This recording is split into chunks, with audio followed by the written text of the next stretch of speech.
Hello friends, welcome back. అందరికీ నమస్కారం. So, ఈ వెహికల్ వచ్చేసి Honda unicorn BS6 AP40 registration.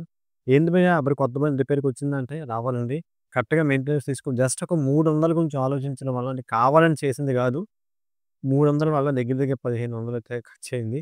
అసలు ఏం జరిగిందంటే దీనికి ఒంటి మీద బట్టలని ఇప్పేసాం. ఎందుకు ఏంటి అన్నది వీడియో స్టార్ట్ అయిపోతుంది. దానికన్నా ముందు మన ఛానల్ గనుక కొత్తది కాస్త సబ్స్క్రైబ్ చేసేసుకొని పక్కన ఉన్న బెల్ ఐకాన్ అయితే ఆల్ క్లిక్ చేసి మన ప్రీవియస్ వీడియోస్ చాలా వరకు చేయడం జరిగింది. మన కార్డ్స్‌లో చెక్ చేసేయండి.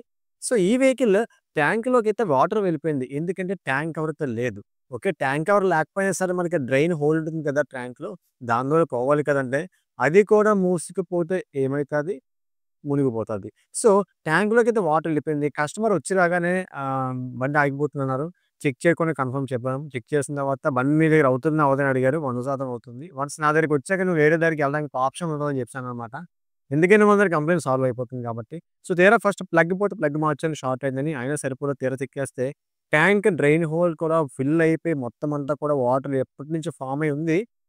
ఎప్పుడైతే డ్రైన్ హోల్ పైప్ అయితే క్లోజ్ అయిపోయిందో, మొత్తం ట్యాంక్‌లోకైతే వాటర్ వెళ్ళిపోయిందనమాట. సో, చూసారు కదా! ఎంత మట్టిలా, ఇసుక మట్టిలో పట్టేస్తుందో. అంటే ఇసుక మట్టి అనేది ఎప్పుడు చేరుతుందో అలా ఎక్కువ కాలం ఉండిపోద్ది. సో, తీరా కింద చూసారు కదా! ట్యాంక్ లోపల వాటర్ అయితే ఉంది. అంటే చాలా వరకు తీసేసాను. కాకపోతే కొంతవరకైతే అందులో ఉండిపోయిందనమాట.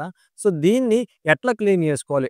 అంటే మీ BS6 వెహికల్ కూడా ఎలాంటి ఇష్యూస్ వస్తాయి? ఏవి క్లీన్ చేసుకోవాలి స్టెప్ బై స్టెప్ చూడండి. సో, ఫస్ట్ ట్యాంక్ అయితే కంప్లీట్‌గా వాటర్ వాష్ చేసి, ఫోమ్ వాష్ చేసి మొత్తం క్లీన్ చేయడం జరిగింది.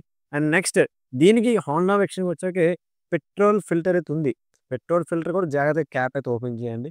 క్యాప్ ఓపెన్ చేసి ఆ పెట్రోల్ ఫిల్టర్ ఏదైతే ఉందో పెట్రోల్ ఫిల్టర్ బాగోకపోతే మార్చేసుకోండి. బాగుంటే క్లీన్ చేసేసుకోండి. క్లీన్ చేసుకుంటే వచ్చే నష్టం ఏం లేదు. మొత్తం డ్రై అయిపోతే సరిపోతుంది. ప్రతిదీ మార్చుకోనక్కర్లేదు. బట్ ఇన్ సమ్ కేసెస్ ఖచ్చితంగా మార్చుకోవాలి. సో, ఈ పెట్రోల్ ఫిల్టర్ చూసారు కదా! ఇందులో వాటర్ ఫుల్‌గా నిండిపోయిందనమాట. సో, అంటే మన ట్యాంక్‌లో ఏసిన పెట్రోల్ దీనిలోకొచ్చి ఫిల్టర్ అయ్యి మళ్ళీ ఫ్యూయల్ ఇంజెక్టర్‌లోకెళ్ళి హెడ్‌లోకెళ్ళి మళ్ళీ స్టార్ట్ అవుతుంది. ఓకే. చూడండి మొత్తం అంతా కూడా నీట్‌గా క్లీన్ చేసుకోవాలి.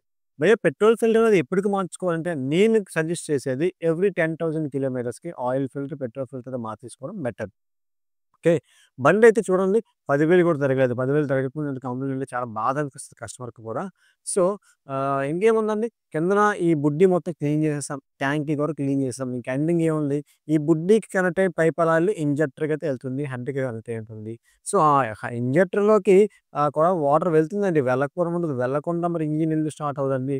సో, ఆ 10 బోల్ట్స్ 2 కూడా ఓపెన్ చేసేయండి. ఒక్క విషయం ఈ ఇంజెక్టర్ విషయానికి వస్తే చాలా జాగ్రత్తగా ఓపెన్ చేయండి. ఎందుకంటే అక్కడ ఒక ఓరింగ్ ఉంది. దీనికైతే ఓరింగ్ పోయిందన్నమాట. మొత్తం బండంతా చేసిన తర్వాత పెట్రోల్ మళ్ళా లీక్ అయిపోతుందా ఇంజెక్టర్ నుంచి. ఎందుకు లీక్ అవుతుందని ఓపెన్ చేసి చూస్తే రబ్బర్ ఓరింగ్ అయితే పోయింది. ఎందుకు పోయిందనేది నాకు కూడా ఇప్పటికి అర్థం కాలేదు. మీకు అర్థమైతే కింద కామెంట్ చేయండి. సో, ఆహ్, ఆల్మోస్ట్ అయితే క్యాప్ అయితే వేసేసాం. ఇప్పుడు ట్యాంక్ కూడా నీట్‌గా క్లీన్ చేసాం. అంటే ఒక్క చుక్క వాటర్ కాదు కదా! ఏమి కూడా లేకుండా డ్రైగా అంటే కొత్త బ్రాండ్ న్యూ ట్యాంక్ ఎట్లా ఉంటుందో అట్లా అయితే క్లీన్ చేసేసి నీట్‌గా పెట్టేసాం. అలానే దీనికి ఏదైతే మనం ముందుగా తీసేసామో అంటే పెట్రోల్ గేజ్ మనకి చూపించే ఒక యూనిట్ ఇప్పాము. ఆ యూనిట్ అయితే పెట్టేసుకోవాలి. సో, అట్లనే దానికి యారో చూసుకోండి. యారో కరెక్ట్‌గా చూసుకొని పెట్టేసుకున్న తర్వాత ట్యాంక్ అయితే ఫిక్స్ చేసేసాము. ఇప్పుడేంటంటే బండికి అటువైపు అయితే మనకి ఇంజెక్టర్ అయితే క్లీన్ చేసేసాను. ఆల్రెడీ క్లీన్ చేసేసి ట్యాంక్‌లో పెట్రోల్ అయితే వేసేసాను. నెక్స్ట్ చూసారు కదా! ఇంజెక్టర్‌లోంచి పెట్రోల్ కారిపోతుంది. హెడ్ మొత్తం బోర్ మీద పడిపోయింది. తీరా ఎందుకు కారుతుందని ఓపెన్ చేసి చూస్తే ఆ పైన ఓరింగ్ ఏదైతే ఉందో ఓరింగ్ పోయిందండి. ఎందుకు పోయింది భయ్ నాకు అర్థం కాలేదు. సర్లే ఇంక పోయింది గదా! ఈ ఓరింగ్ మళ్ళా ఎతకడం కదా! నా దగ్గర ఉన్న అన్ని ఓరింగ్స్ తీశాను. మాక్సిమం ఈ ఓరింగ్ అయిపోయింది. లాస్ట్ టైమ్ ఒకసారి VS6 చేసినప్పుడు ఉండేది. మళ్ళా దీనికి ఏ ఓరింగ్ సెట్ అవుతుందో ఆ టైప్ ఓరింగ్ తీసుకొని దానికి ఆ ఓరింగ్ వేసి ఆ పెట్రోల్ లీక్ కాకుండా నీట్‌గా మళ్ళీ ఫిక్స్ చేసేసాము. చూడండి కొత్తది, పాతది డిఫరెన్స్ చూపిస్తాను. ఆ కొత్తది నా చేతిలో ఉన్నది. పాతదైతే నా ల్యాప్స్ మీద ఉన్నదనమాట. సో, ఆ ఓరింగ్ అయితే పెట్టేసుకోవాలి. సో, కదా ఈ రకంగా ఓరింగ్ పెట్టేసుకోండి. ఓకే. సరిపోయింది. ఓకే. ప్రాబ్లమ్ సాల్వ్ అయిపోయిందన్నమాట. ఈవినింగ్ అయిపోతుంది. ఐటెమ్ లేకపోవడం చాలా ఇబ్బందయిపోతుంది. సో, అసలు ఈ ఓరింగ్ ఎలా కట్టింది చూసారు కదా! ఆల్మోస్ట్ చాలా వరకు కట్ అయిపోయిందండి. ఇంత చిన్న ఓరింగ్ పెట్రోల్ లీక్ అయిపోయినా చేస్తుందండి. అది మెకానిజం అంటే. కటింగ్ అయిపోయింది కంప్లీట్‌గా. ఓకే. వదిలేయండి. ఇంక ఫైనల్లీ దీనికేదైతే ఇంజెక్టర్ జాగ్రత్తగా తీసుకెళ్ళి ఆ పైప్‌కి పెట్టేసి ఇంజెక్టర్‌లో పెట్రోల్ ఫ్లో అవుతున్నది కీ ఆన్ చేసి సెల్ఫ్ ప్రెస్ చేసి ఆటోమేటిక్‌గా పెట్రోల్ పాస్ అయితే అవుతుంది సక్సెస్‌ఫుల్‌గా. సో, ఇప్పుడు జాగ్రత్తగా మొత్తం అన్నీ కూడా ఫిక్స్ చేసేసాం. ఫిక్స్ చేసేసి ఇప్పుడు మీరు సౌండ్ అయితే చూడొచ్చు. సౌండ్ గమనించొచ్చు. స్టార్ట్ చేస్తున్న వెహికల్ అనేది. బ్యాటరీ కూడా డౌన్ ఉంది. బికాజ్ ఎందుకంటే కస్టమర్ స్టార్ట్ అవ్వడానికి ఎక్కువ బ్యాటరీ యూజ్ చేసేసారనమాట. రన్నింగ్‌లో ఛార్జ్ అయిపోతుంది. కొత్త బ్యాటరీ కదా! No issues at all. So, బండయితే స్టార్టింగ్‌లో ఉంది. ఆర్‌పిఎం 2లో ఉంది. లైట్ అయితే ఆన్‌లో ఉంది. చూడండి రేస్ చేస్తాను నేను.